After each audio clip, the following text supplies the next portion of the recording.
नमस्कार साथियों, स्वागत है आप सभी का आपके अपने यूट्यूब चैनल सक्सेस बाय संस्कृतम में। जैसे कि आप जानते हैं कि सक्सेस बाय संस्कृतम जो यूट्यूब चैनल है आप सभी के लिए संस्कृत की प्रतियोगी परीक्षाओं की तैयारी करवाता रहा है और आगे भी इसी प्रकार से तैयारियां करवाता रहेगा सभी संस्कृत की प्रतियोगी परीक्षाओं की। और जैसे कि हम जानते हैं कि यूजीसी के द्वारा जो नेट का एग्ज़ाम लिया गया था उसको अभी तक की उसका रिजल्ट, आंसर की सारी चीज़ें रोक करके रखी गई थी। तो बहुत समय इंतज़ार करवाने के बाद में फाइनली आंसर की आ गई हैं सभी सब्जेक्ट की, सभी विषयों की। और उसमें भी बहुत सारा जो है कि बहुत सारी समस्याएं बच्चों को आ रही हैं, क्योंकि ऑप्शन आईडी और क्वेश्चन आईडी मिलाने में फिर कौन सा आंसर है, इसलिए बहुत सारी समस्याएं होने के कारण सक्सेस बाय संस्कृतम आप सभी के लिए बहुत ही सरल तरीके से सभी प्रश्नों के उत्तर लेकर के आया है ऑप्शनली, जो कि फाइनली जो सही उत्तर है वही उत्तर आपको बताया जाएगा। तो आप अपना प्रश्न जो है यहाँ पर मिला लीजिए। पहला प्रश्न साथियों जो यहाँ पर है 73 कोड वाला पेपर है और 73 कोड में फर्स्ट पेपर जो है, फर्स्ट पेपर के हम इसमें 50 क्वेश्चन जो है उनको सॉल्व कर रहे हैं। पहला क्वेश्चन है कि यदि विभाग बी के 45 लड़कों ने रक्तदान नहीं किया है तो विभाग बी में विद्यार्थियों की कुल संख्या है। ठीक है, तो यहाँ पर जो आपका सही ऑप्शन है वह सही ऑप्शन है आपका यह वाला, यानी कि फोर्थ वाला 200। कुल संख्या कितनी है विद्यार्थियों की? 200। तो यहाँ पर ऑप्शन आईडी में भी जो है वह फोर्थ नंबर वाला ही आपका यहाँ पर सही ऑप्शन रहेगा। नेक्स्ट वाला क्वेश्चन यदि हम देखते हैं तो यह है कि विभाग बी के रक्तदाताओं की संख्या की तुलना में विभाग ए के रक्तदाताओं की संख्या का क्या अनुपात है। ठीक है, तो इसका जो सही आंसर है आपका वह भी कौन सा है? फोर्थ नंबर वाला, यानी कि 4.4 यह जो ऑप्शन में दिया गया है यह वाला आपका 8:15 यह आपका यहाँ पर सही आंसर होगा। ठीक है, आगे हम बात करते हैं प्रश्न नंबर 3 की। जो आपका प्रश्न नंबर 3 है यह है कि रक्तदान में भाग लेने वाले विभाग सी के विद्यार्थियों की संख्या है। कितनी विद्यार्थियों की संख्या है? तो यहाँ पर जो आपका सही आंसर है वह है ऑप्शन नंबर 3 यानी 130। ठीक है, यहाँ पर भी आपका ऑप्शन नंबर 3.3 जो है यह आपका यहाँ पर सही आंसर होगा। आगे चलते हैं हम प्रश्न नंबर 4 पर। तो प्रश्न 4 है कि यदि विभाग ए की सभी लड़कियों ने रक्तदान किया है तो रक्तदान में भाग न लेने वाले विभाग ए के विद्यार्थियों की संख्या है। कितनी संख्या होगी यहाँ पर? तो सही आंसर जो है यह कौन सा है? 48, यानी कि ऑप्शन नंबर 2 यहाँ पर जो आपका है यह क्या रहेगा? सही आंसर रहेगा। आगे चलते हैं हम प्रश्न नंबर 5 पर कि रक्तदान में भाग लेने वाली विभाग ए की लड़कियों की संख्या है। कितनी संख्या होगी? तो यहाँ पर 32, यानी कि ऑप्शन नंबर 1 जो है यहाँ पर क्या रहेगा? आपका सही आंसर यहाँ पर रहेगा। ठीक है, रक्तदान में भाग लेने वाली विभाग ए की लड़कियों की संख्या कितनी होगी? 32 होगी। आगे हम बात करते हैं प्रश्न नंबर 6 पर कि निम्नलिखित में से किस स्तर में संज्ञानात्मक अंतर विनिमय की इष्टतम गुंजाइश होती है जिसके लिए विश्लेषण और संश्लेषण अपेक्षित होता है। ठीक है, तो इसका जो आपका सही आंसर है वह कौन सा? विमर्शी स्तर शिक्षण, यानी कि ऑप्शन नंबर 3 यहाँ पर आपका सही आंसर रहेगा। ठीक है, आगे हम बात करते हैं 7 नंबर की। दो व्यक्तियों के उम्र में 10 साल का अंतर है। 15 साल पहले ज्येष्ठ व्यक्ति की उम्र कनिष्ठ से दुगुनी थी, तो वर्तमान में ज्येष्ठ व्यक्ति की उम्र क्या है? ठीक है, प्रश्न नंबर है 7। इसका जो सही आंसर है वह क्या है? 35 वर्ष। 35 वर्ष, यानी कि ऑप्शन नंबर 2 यहाँ पर जो है वह सही आंसर होगा। अब हम बात करते हैं प्रश्न नंबर 8 की। निम्नलिखित में से वैज्ञानिक विधि की विशेषताओं की पहचान कीजिए। ठीक है, निम्नलिखित सूची में से वैज्ञानिक विधि की विशेषताओं की पहचान करना है। तो इसका जो सही आंसर है आपका कौन सा है? स्पष्ट रूप से परिभाषित चर और पद्धतियाँ, यानी कि पहला वाला, पहला ए, बी और सी, यानी कि यहाँ पर जो आपके ई तक के जो ऑप्शन दिए गए हैं इसमें से ए, बी और ई, ए, बी और ई, सी नहीं ई, यानी कि पहला वाला जो ऑप्शन आपका यहाँ पर है वह सही होगा। ऑप्शन में हम देखेंगे तो 1.1 में जो दिया गया है यह आपका सही आंसर होगा। ठीक है, आगे हम चलते हैं प्रश्न नंबर 9 पर, यानी कि प्रश्न नंबर 9 पर आपका कौन सा सही आंसर होगा। तो देखते हैं कि निम्नलिखित में से उन विशेषताओं की पहचान कीजिए जो भारतीय मूल्यों का सर्वाधिक उपयुक्त ढंग से वर्णन करती हैं। ठीक है, तो इसमें से कौन कौन सी हैं वो हम देखेंगे। तो यहाँ पर जो है बी, डी और ई, यानी कि ऑप्शन नंबर 4 वाला जो आपका यहाँ पर ऑप्शन है यह सही ऑप्शन है। ठीक है, 4.4 प्रश्न नंबर 9 का। अब हम देखते हैं प्रश्न नंबर 10 का कि वर्ष 2014 में जीवाश्म ईंधन के जलने, सीमेंट के निर्माण और गैस के प्रज्वलित होने के कारण वैश्विक CO2 के उत्सर्जन में योगदान करने वाले देशों के घटते क्रम की पहचान कीजिए। ठीक है, तो इसका जो सही आंसर है आपका वह कौन सा है, पहला वाला, यानी कि CABD, ये 4 ऑप्शन जो है इसका सही आंसर होगा, यानी कि ऑप्शन नंबर 1.1 यहाँ पर आपका सही आंसर होगा। हम चलते हैं प्रश्न नंबर 11 को देखते हैं। विश्वविद्यालय का एक शिक्षक इस बारे में एक शोध परियोजना प्रस्तावित करता है कि माता पिता विश्वविद्यालय के कार्यक्रमों के प्रति क्यों उदासीन रहते हैं। निम्नलिखित में से कौन सी विधि इस परियोजना के लिए सर्वाधिक उपयुक्त होगी। ठीक है, यहाँ पर जो आपका सही आंसर है वह कौन सा है, 3 वाला, यानी प्रतिभागी प्रेक्षण परक विधि। ऑप्शन में हम देखते हैं तो 3.3 जो यहाँ पर है वह आपका सही आंसर होगा। हम चलते हैं प्रश्न नंबर 12 पर कि नीचे 2 कथन दिए गए हैं। भारत में पहला कथन जो है वह है कि भारत में उच्च शिक्षा संस्थानों की गुणवत्ता और समन्वय बनाए रखने का वैधानिक उत्तरदायित्व UGC का है। कथन नंबर 2 है कि NCTE भारत में शिक्षा का एक निकाय होने के नाते UGC के नियंत्रण के अंतर्गत आता है। अब हमें इसमें क्या बताना है, सही उत्तर इसमें से हमें चुनना है। ठीक है, तो इसका जो सही उत्तर है वह कौन सा है, 3 वाला है कि कथन A सत्य है किंतु कथन 2 गलत है। यह वाला हमारा इसका सही ऑप्शन रहेगा प्रश्न नंबर 12 का, यानी कि 3 वाला, ऑप्शन नंबर 3.3। आगे हम चलते हैं प्रश्न नंबर 13 पर। प्रश्न नंबर 13 है कि यदि आपके विद्यार्थियों की पहचान निष्पादन तत्परता स्तर की दृष्टि से अक्षम किंतु इच्छुक के रूप में की जाती है तो उनके लिए निम्नलिखित में से कौन सी शिक्षण विधि को उपयुक्त माना जाएगा। ठीक है, तो यहाँ पर हम देखते हैं 13वें का जो सही आंसर है वो कौन सा है कि लघुपदीय प्रस्तुतियाँ जिनमें त्रुटिहीन कार्य एवं प्रबलन की बारंबारिता हो। ऑप्शन में देखते हैं तो 4.4 यहाँ पर आपका सही आंसर होगा। आगे हम चलते हैं, नेक्स्ट क्वेश्चन है हमारा। नीचे 2 कथन दिए गए हैं 14वें नंबर में। पहला कथन है कि कंपाइलर सॉफ्टवेयर है और सेकंड नंबर का जो कथन है कि टच स्क्रीन मॉनिटर्स आगत निर्गत उपकरण हैं। अब इसमें से हमें उपयुक्त कथनों के आलोक में निम्नांकित विकल्पों में से सही उत्तर को चुनना है। ठीक है, तो हमारा जो सही उत्तर है यहाँ पर क्या है, पहला वाला है कि कथन A और B, यानी कि फर्स्ट और सेकंड दोनों सही हैं। ठीक है, तो यहाँ पर भी हम ऑप्शन में देखेंगे तो 1.1 हमारा सही ऑप्शन यहाँ पर आता है। आगे हम चलते हैं प्रश्न नंबर 15 पर कि निम्नलिखित में से किसका सोलर सेल्स के निर्माण में सेमीकंडक्टर के रूप में उपयोग किया जाता है। किसका किया जाता है, तो गैलियम आर्सेनाइड, यानी कि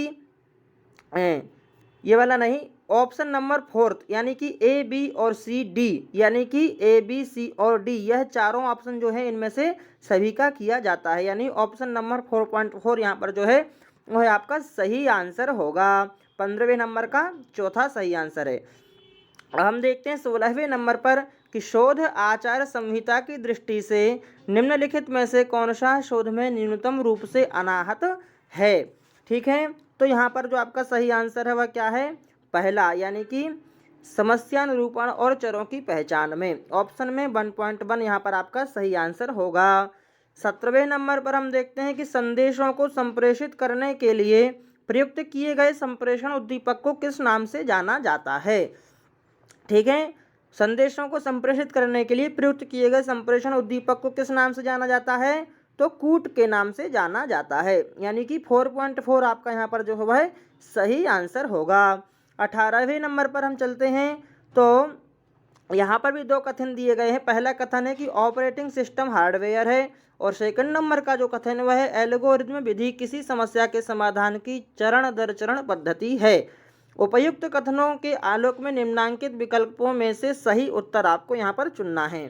ठीक है, 18वें नंबर का, तो इसका जो सही ऑप्शन है वह क्या है, 4th वाला, यानी कथन फर्स्ट असत्य है किंतु कथन सेकंड यहाँ पर जो है वह सही है। तो यहाँ पर आपका जो ऑप्शन नंबर 4 है वह क्या रहेगा, सही आंसर रहेगा 18वें का ऑप्शन नंबर 4। अब हम चलते हैं 19वें नंबर पर कि सूची 1 को सूची 2 से सुमेलित कीजिए। दो यहाँ पर सूची दी गई हैं, सूची 1 और सूची 2। हमें इन सूचियों को आपस में मिलाना है। ठीक है, जब हम इसको मिलाते हैं तो इसका जो सही आंसर आएगा वह आएगा सेकंड वाला। ठीक है, यानी कि पहला जो त्रिभुज का क्षेत्रफल है वह किससे मिलेगा, 3rd नंबर वाले से, और सेकंड वाला जो यहाँ पर है आपका यानी कि बी, यह किससे मिलेगा, यह 4th वाले से मिलेगा। फिर हम चलते हैं सी वाला जो है यह सेकंड वाले से मिलेगा, और डी वाला जो है यह आपका फर्स्ट वाले से, डी वाला जो है आपका यह किससे मिलेगा, फर्स्ट वाले से मिलेगा। इस प्रकार से आपको यहाँ पर मिलाना है। तो जो सही आंसर रहेगा आपका वह कौन सा रहेगा, सेकंड नंबर का ऑप्शन जो है यहाँ पर यह वाला आपका सही है। ठीक है, 19वें का सेकंड याद रखना। इसके बाद हम चलते हैं 20वें नंबर का जो हमारा क्वेश्चन है कि संप्रेषण के रैखिक प्रतिमान में घटकों का अनुक्रम है। ठीक है, संप्रेषण के रैखिक प्रतिमान में घटकों का अनुक्रम, तो यहाँ पर जो है ऑप्शन नंबर कौन सा सही आएगा आपका, तीसरा वाला, यानी कि CADEB। यह जो क्रम है, पहले नंबर पर है C, फिर है यहाँ पर A, और फिर है D के बाद में E, और E के बाद में यहाँ पर B। इस प्रकार से यानी ऑप्शन नंबर 3 जिसने लगाया है यहाँ पर वह आपका ऑप्शन सही है। ऑप्शन में भी 3.3 वाला जो है वह 20वें का आंसर सही आंसर है। हम चलते हैं प्रश्न नंबर 21 में। दो संख्याओं 84 और 96 के लिए सूची 1 और सूची 2 में दिए गए परिणाम से सुमेलित कीजिए। आपको यहाँ पर सुमेलित करना है, यानी इनको मिलाना है कि कौन सा यहाँ पर सही होगा। ठीक है, 21 में हम देखते हैं तो 21 का जो सही आंसर है वह कौन सा है, 4th वाला सही आंसर है। यानी कि ये इस प्रकार से जो मिलाया है, ए का चौथा वाला, बी का फर्स्ट वाला, और सी का सेकंड वाला है, और डी का 3rd वाला है। इस प्रकार से जब आप मिलाएंगे इसको तो यह आपका सही आंसर यहाँ पर हो जाएगा 4th वाला। 21 का 4 ऑप्शन यहाँ पर आपका सही है। 22 की हम बात करते हैं कि एक रेलगाड़ी प्रति घंटा 96 किलोमीटर की गति से चलती है और वह एक सुरंग में प्रवेश करने में 3 सेकंड लगाती है और उसको पूरी तरह पार करने में 30 सेकंड और लगाती है। निम्नलिखित में से कौन सा कथन सही है। ठीक है, 22 का, तो यहाँ पर जो 22 का जो कथन है वह कौन सा है, बी, डी और ई, यानी कि सुरंग रेलगाड़ी की तुलना में अधिक लंबी है।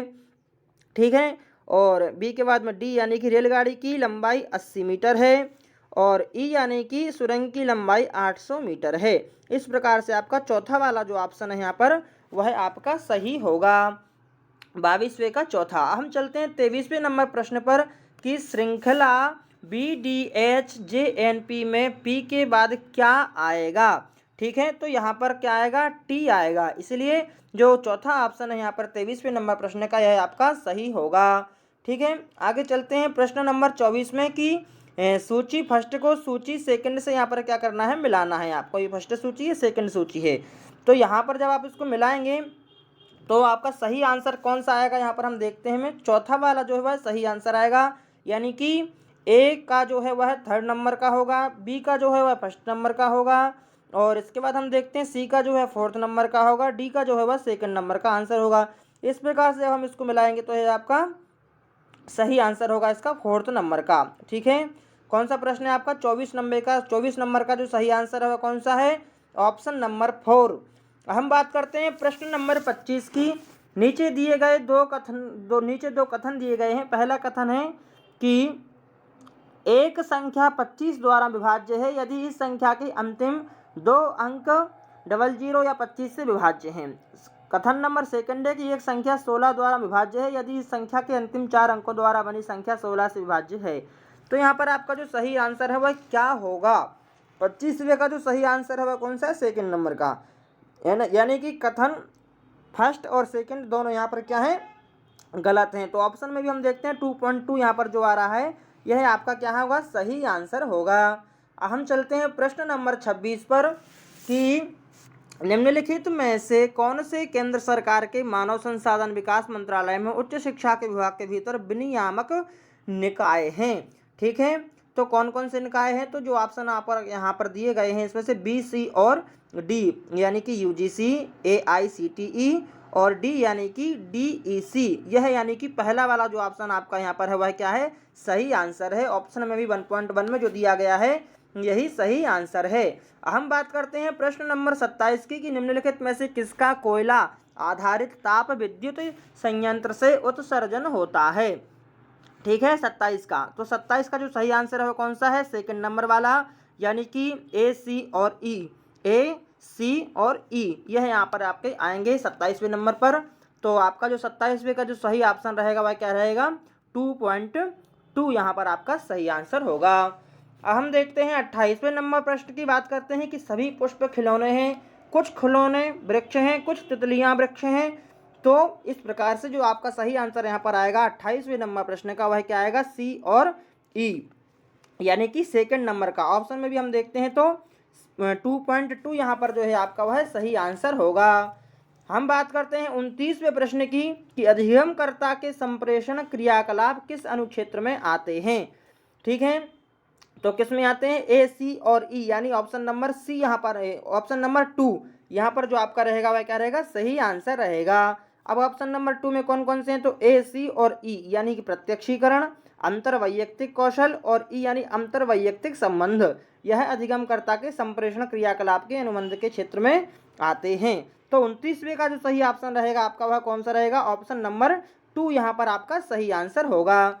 हम चलते हैं प्रश्न नंबर 30 की बात करते हैं कि यदि लाइट को गिल्थ के रूप में लिखा जाता है और FIGST को GIFTH के रूप में लिखा जाता है तो SIGST को किस रूप में लिखा जाएगा। प्रश्न नंबर है 30। ठीक है, तो यहाँ प्रश्न नंबर का जो 30 का जो सही आंसर रहेगा वह क्या रहेगा, सेकंड, यानी GISTH। SIGST को क्या लिखा जाएगा, GISTH। यहाँ पर भी ऑप्शन नंबर 2 यहाँ पर आपका सही आंसर होगा।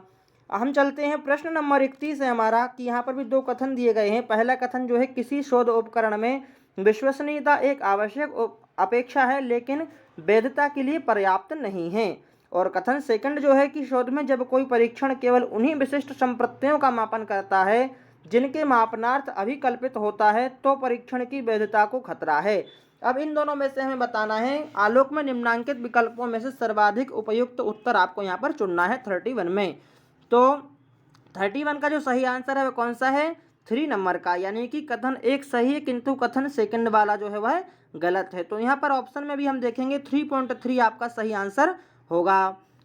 बात करते हैं 32, प्रश्न नंबर 32, और प्रश्न है कि फिक्की 2012 यानी 2012 ने भारत में उच्च शिक्षा के समक्ष 3 सबसे बड़ी चुनौतियां विस्तार, पहली, दूसरी न्याय और तीसरी उत्कृष्टता बतलाई है। कथन सेकंड है आपका कि कथन एक में इंगित यद्यपि सभी 3 मुद्दे अंतर संबंधित हैं लेकिन न्याय इक्विटी एक बड़ी सीमा तक विस्तार और अभिगम्यता पर निर्भर है। अब यहाँ पर जो आपको बताना है वह है कि उपर्युक्त कथनों के आलोक में निम्नांकित विकल्पों में से सही उत्तर आपको यहाँ पर चुनना है। तो यहाँ पर जो सही उत्तर है वह क्या है, कथन 1 और 2 दोनों सही हैं, यानी प्रश्न ऑप्शन नंबर 1.1 आपका यहाँ पर सही आंसर होगा। ठीक है, अब हम बात करते हैं प्रश्न नंबर 33 की कि नीचे दिए गए 2 कथन दिए गए हैं, एक को अभिकथन 1 और दूसरे को तर्क यानी आर कहा गया है। पहले को ए और दूसरे को आर कहा गया है। अभिकथन ए, नव मीडिया अधिगम परिवेश के विस्तार के लिए अवसरों का संवर्धन करता है जिसके बारे में पहले कभी सुना नहीं गया। तर्क नंबर सेकंड यानी कि आर, अधिगमकर्ता स्वयं अपनी अधिगम प्रक्रिया की अभिकल्पना कर सकता है। ठीक है, अब उपर्युक्त कथनों के आलोक में निम्नांकित विकल्पों में से सर्वाधिक उपयुक्त आपको जो उत्तर है यहाँ पर वह चुनना है 33 का। तो जो सही आंसर इसमें रहेगा वह क्या है कि ए और आर दोनों सही हैं और आर ए की सही व्याख्या है, यानी कि पहला वाला जो ऑप्शन यहाँ पर रहेगा आपका 33 का 1.1 यह आपका सही ऑप्शन यहाँ पर रहेगा। हम बात करते हैं 34 नंबर प्रश्न की, यानी कि निम्नलिखित में से कौन सा विश्वविद्यालय प्रशासन में कार्यकारी अध्यक्ष होता है। निम्नलिखित में से कौन सा विश्वविद्यालय प्रशासन में कार्यकारी अध्यक्ष होता है। 34 का कुलपति, जो विश्वविद्यालय प्रशासन में कार्यकारी अध्यक्ष होता है वो कौन होता है, कुलपति होता है। तो यहाँ पर जो सही आंसर रहेगा वह क्या रहेगा आपका 2.2। हम बात करते हैं प्रश्न नंबर 35 की, GUE का क्या तात्पर्य है। ठीक है, GU और E का क्या तात्पर्य है। तो 35 का जो सही आंसर है वह क्या है, ग्राफिकल यूजर इंटरफेस, यानी कि ऑप्शन नंबर 3 यहाँ पर आपका सही आंसर होगा। हम बात करते हैं 36 नंबर प्रश्न की। सूची 1 को सूची 2 से मिलाना है, ठीक है, 36 में। तो इसका जो सही आंसर आएगा आपका कौन सा आएगा, सेकंड नंबर वाला। यानी कि सेकंड नंबर में क्या दिया, पहले का 3, यानी कि जेपीईजी, इमेज जो होती है जेपीईजी में होती है। फिर बी का 4, ठीक है, यानी वीडियो जो होता है वो एमपीईजी में होता है। फिर सी का सेकंड, यानी ऑडियो जो होता है वह MP3 में होता है। और डी का फर्स्ट, यानी वर्ड प्रोसेसिंग जो होती है वो DOC में होती है। यानी कि यहाँ पर जो आपका सही आंसर है वह कौन सा है, सेकंड नंबर का आपका यहाँ पर सही आंसर होगा 36 नंबर प्रश्न का। हम बात करते हैं 37 नंबर प्रश्न में। निम्नलिखित में से कौन सी प्रतिचयन विधियां शोध में असंभाव्यता आधारित हैं, ठीक है, कौन कौन सी हैं। तो 37 का जो सही आंसर रहेगा आपका वह सी, यानी कि 3 नंबर का रहेगा। यहाँ पर भी 3.3 जो दिया गया है यह आपका सही आंसर होगा। 3.3 में क्या दिया गया है, तो बी डी और ई यह जो है आपके यहाँ पर सही आंसर होंगे, बी डी और ई, ठीक है। अब हम बात करते हैं प्रश्न नंबर 38 की। 38 है कि सूची 1 को सूची 2 से यहाँ पर आपको मिलाना है, ठीक है। यहाँ पर जो आपका सही आंसर है वह कौन सा है, फर्स्ट वाला है, यानी कि 1.1 है। 1.1 में क्या दिया गया है कि 1 का जो है सर्च इंजन है, और यहाँ पर 3 यानी google.com पर आ जाएगा। फिर बी का यानी कि जॉब ओपनिंग्स में है, तो यहाँ पर आपका क्या जाएगा, फोर्थ वाला naukri.com पर जाएगा। सी का ईमेल का जो है आपका कहाँ पर जाएगा, सी का 1 यानी gmail.com पर जाएगा। ई कॉमर्स का है कौन सा बचा, तो amazon.in पर जाएगा। तो यहाँ पर आपका जो फर्स्ट वाला ऑप्शन है 38 का, वह आपका सही आंसर होगा, ठीक है। यहाँ पर फर्स्ट नंबर का जो है आपका सही आंसर होगा, फर्स्ट वाला। हम बात करते हैं 39 पर। जहाँ कहीं धुआं है वहाँ अग्नि है, श्री वर्मा के कक्ष में धुआं है, श्री वर्मा के कक्ष में अग्नि होनी चाहिए। भारतीय तर्कशास्त्र के अनुसार यह निम्नलिखित में से किसका उदाहरण है, ठीक है, चौथा वाला 39 का चौथा आंसर होगा, यानी व्याप्ति यहाँ पर जो है आपका सही आंसर होगा, 4.4 यहाँ पर आपका सही आंसर होगा। हम बात करते हैं प्रश्न नंबर 40 की कि निम्नलिखित में से कौन सा सतत विकास लक्ष्य नहीं है, ठीक है, 40 का। तो जो 40 का जो सही उत्तर होगा वह कौन सा होगा, 3 वाला, ओजोन परत का संरक्षण। 3.3 सतत विकास लक्ष्य नहीं है, ठीक है, ओजोन परत का संरक्षण। 40 का ऑप्शन नंबर 3 यहाँ पर आपका सही ऑप्शन होगा। हम बात करते हैं प्रश्न नंबर 41 की कि शिक्षण की निम्नलिखित सक्षमताओं की सूची में से उनकी पहचान कीजिए जो व्यक्तित्व और अभिवृत्ति से संबंधित हैं, ठीक है, जो किससे संबंधित हैं, व्यक्तित्व और अभिवृत्ति से संबंधित हैं, उनकी हमें पहचान करना है। 41 का जो सही आंसर रहेगा आपका वह कौन सा रहेगा, फोर्थ वाला, यानी सी और ई। सी कौन सा है, नियंत्रण की संस्थिति, और ई कौन सा है, आत्म प्रभावोत्पादकता। यानी कि यहाँ पर सी और ई ऑप्शन नंबर 4.4 जो है आपका वह सही आंसर होगा 41 का। हम चलते हैं प्रश्न नंबर 42 में। प्रश्न नंबर 42 है कि सूची ए को सूची 2 से मिलाना है, और इसका जो आपका सही आंसर होगा 42 का, यह होगा फोर्थ वाला, ठीक है, फोर्थ वाला। अब हम इस फोर्थ वाले को मिला के देखते हैं एक बार क्या है इसमें। पहला ऑप्शन है अक्षम श्रोता, इसका जो सही आंसर जा रहा है वो चौथे के साथ जा रहा है, बाध्यकारी व्यावर्तक व्यवहार प्रदर्शित करते हैं। सेकंड नंबर है आक्रामक श्रोता, इसका जो जाता है इसको जा रहा है अन्य को डराते हैं। तीसरा जो है सी नंबर का है, यह निश्चिष्ट श्रोता, यह किसके साथ जा रहा है, सेकंड वाले के साथ, यानी आसानी से वक्ता के साथ सहमत होते हैं।